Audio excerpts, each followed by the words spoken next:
facing a broad range of challenges, including Iran. Well, I can say to you, Iran will never get a nuclear weapon on my watch, as they say. खोजी TV के मुअज़्ज़िज़ दोस्तों, मैं हूं माजिद मलिक और आप तमाम देखने और सुनने वालों को अस्सलाम वालेकुम। नाज़रीन ग्रामी, इसराइल के कहने पर मिस्टर जो बाइडन ने ईरान के खिलाफ बड़ा कदम उठा लिया है। ईरान को कभी भी जौहरी ताकत नहीं बनने देंगे। अमेरिकी सदर जो बाइडन के इस बयान पर ईरानी हुकूमत और फौज ने जंग की तैयारियां शुरू कर दी हैं। ईरान के जंगी त्यारे अमेरिका पर कहर बरसाने के लिए परवाजें भरने लगे हैं। शाम और इराक में अमेरिकी फौजी अड्डों को शदीद खतरा लाहक हो चुका है। अमेरिका ने इसका एतराफ करते हुए हिकमत अमली तय करनी भी शुरू कर दी है। क्या अमेरिका और इसराइल मिलकर ईरान पर धावा बोलने वाले हैं? क्या खित्ते में खूनी जंग छिड़ने जा रही है? और अफगानिस्तान के मामले को कैसे ईरान पर थोपने की खतरनाक गेम खेली जा चुकी है? आज हम आपको इन्हीं सवालों के जवाबात देने की कोशिश करेंगे और बताएंगे कि मुस्तकबिल में क्या होने वाला है। ताहम वीडियो की तफसील में जाने से कबल आपसे इतनी गुजारिश है कि किसी भी वीडियो की हकीकत जानने के लिए उसको आखिर तक जरूर देखा करें, ताकि आप खित्ते की बिगड़ती सूरत हाल से मुकम्मल तौर पर वाकिफ रह सकें। तो आइए चलते हैं मौजू के असल हिस्से की जानिब। मुअज़्ज़िज़ नाज़रीन ग्रामी, अमेरिका और ईरान बेशतर कशीदगियों की वजह से एक बार फिर मद्दे मुकाबिल आ चुके हैं। ईरान अपने जायज हुकूक की जंग लड़ रहा है, जबकि शरपसंद अमेरिकी हुकूमत कौम यहूद को खुश करने के लिए ईरान के खिलाफ ऐसे संगीन इक़दामात कर रही है जिनकी तवक्को भी नहीं की जा सकती। अमेरिका ने ईरान को अफगानिस्तान के मामले में भी घसीटना शुरू कर दिया है, जो कि इंतहाई हैरान कुन अमर है। अमेरिकी खुफिया एजेंसियों ने दावा किया है कि ईरान ने तालिबान जंगजुओं को अफगानिस्तान में अमेरिकी और इत्तेहादी अफवाज को निशाना बनाने पर इनामात फराहम किए और ढेरों डॉलर्स भी दिए जाते रहे। अमेरिकी खुफिया इदारों की जानिब से गुज़श्ता रोज एक रिपोर्ट जारी की गई कि गुज़श्ता साल ईरान की जानिब से अस्करियत पसंद तालिबान के कम अज कम 6 हमलों से मुतल्लिक अदायगियों की निशानदेही हुई है, जिनमें दिसंबर में अमेरिकी फिजाई अड्डे पर खुदकुश बम धमाके भी शामिल थे। इस रिपोर्ट के मुताबिक 11 दिसंबर 2019 को बगराम एयरबेस पर होने वाले हमले के बाद ईरान की तरफ से तालिबान को इनामात दिए गए। उस हमले में 2 अमेरिकी शहरी हलाक और 70 अफराद जख्मी हो गए थे।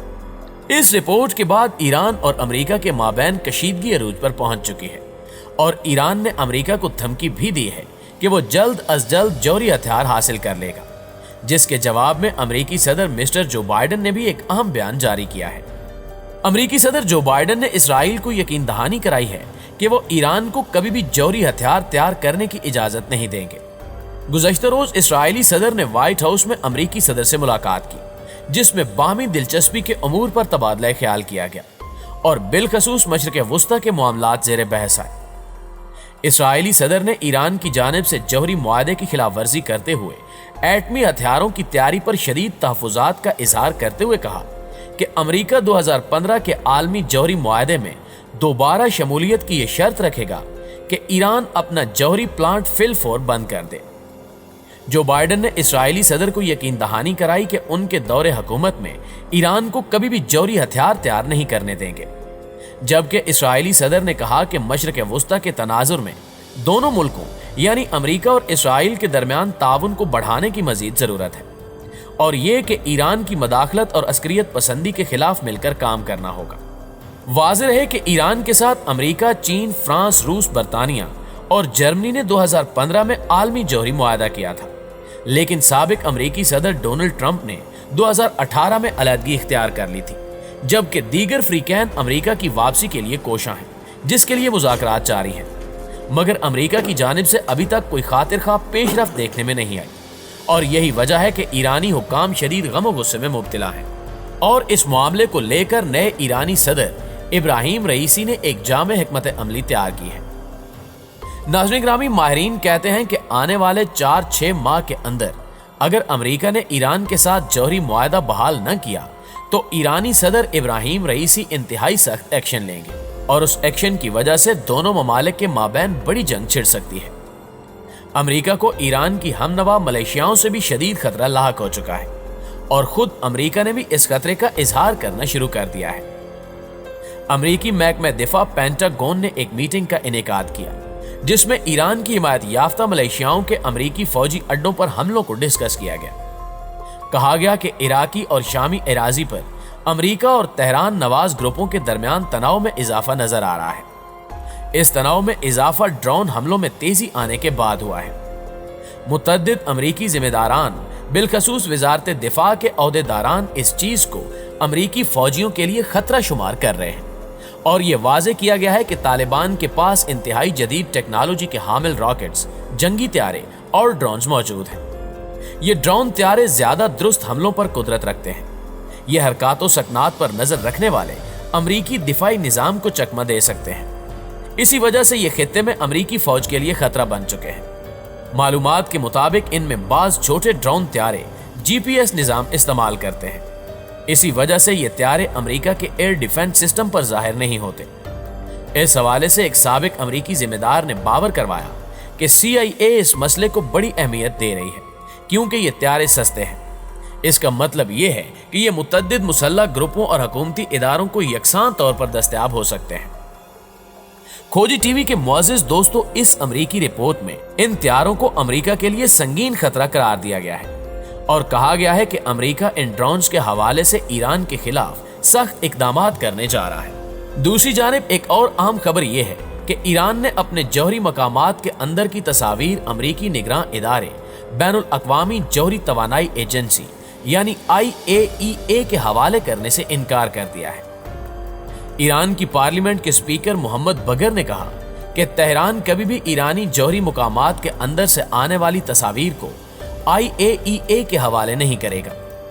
اسپیکر محمد قربان نے کہا کہ معاہدے کی میعاد ختم ہو گئی ہے، اس لیے محفوظ شدہ معلومات کسی کو بھی فراہم نہیں کی جائیں گی اور اعداد و شمار اور تصاویر ایران کے قبضے میں رہیں گی۔ تہران ٹائمز کی سرکاری ویب سائٹ کے مطابق ایرانی پارلیمنٹ کی قومی سلامتی اور خارجہ امور کمیٹی کے ترجمان نے خبردار کیا کہ اگر امریکہ تمام پابندیوں کو ختم کرنے میں ناکام رہا تو ایران IAEA کے کیمرے بھی بند کر دے گا۔ دراصل IAEA اور تہران نے فروری میں 3 ماہ کا معاہدہ کیا تھا جس کے تحت امریکی نگراں ادارے کو مانیٹرنگ کی اجازت دی گئی تھی۔ معاہدے میں 24 مئی کو 1 ماہ تک توسیع کی گئی تھی۔ بلیک باکس کی طرح ایک آلہ نصب کیا گیا تھا جس میں ساری ریکارڈنگز محفوظ کی جا رہی تھی اور IAEA کو 24 جون 2021 تک اس باکس تک رسائی حاصل تھی جسے ایران کی جانب سے ختم کر دیا گیا ہے، اور اسی وجہ سے امریکہ شدید پریشانی میں مبتلا ہے کیونکہ اب ایران نے جوہری ہتھیار بنانے کی دھمکی بھی دے ڈالی ہے، جبکہ ایران میں برسر اقتدار آنے والے نئے صدر سخت گیر شخصیت کے مالک ہیں جو ایران کو جوہری طاقت بنانے میں جی جان لگا دیں گے۔ تاہم اب دیکھنا یہ ہے کہ کیا امریکہ بہادر ماضی کی طرح معاشی اور اقتصادی پابندیوں کی مدد سے ایران کے قدم روک پائے گا، یا پھر ایران روس، چین اور پاکستان کے ساتھ مل کر امریکہ کو ٹف ٹائم دے گا؟ اس کا جواب تو ظاہر ہے آنے والا وقت ہی دے سکتا ہے، لیکن ایران نے جس طرح سے امریکہ کو خطے سے آؤٹ کیا ہے وہ واقعی قابل تعریف ہے۔ جی تو پیارے دوستو، آج کی ویڈیو کے حوالے سے آپ کی رائے کیا کہتی ہے کمنٹ کر کے ہمیں بھی ضرور بتائیے گا۔ انشاءاللہ آپ سے ملاقات ہوتی ہے اگلی ویڈیو میں، تب تک اپنا اور اپنے پیاروں کا ڈھیر سارا خیال رکھیے گا۔ اللہ نگہبان۔